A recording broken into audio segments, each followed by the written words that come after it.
How to add nominee in HDFC Bank account. First of all, log into your HDFC NetBanking account using your customer ID and password. After logging in, navigate to the Request tab in the main menu. From the drop-down option, select View or Update Nomination Details. Here you will see options to update nomination for savings account, current account, fixed deposit, or recurring deposits. Click on the option you need, then hit Continue. Next, choose the account for which you want to add a nominee. Then, click on Add a Nominee under Action menu. Now, fill in the nominee details such as the nominee's full name, relationship with the account holder, date of birth if the nominee is a minor, contact information, and other required details.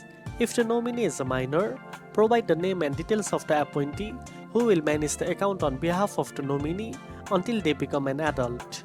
Review the details carefully before submitting the request. Once submitted, you will receive a confirmation message along with a reference number.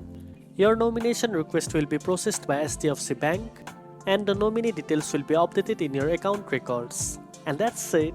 Now you know how to add nominee in HDFC Bank account. If you found this video helpful, don't forget to like, share and subscribe for more banking tips. Thanks for watching and I'll see you in the next one.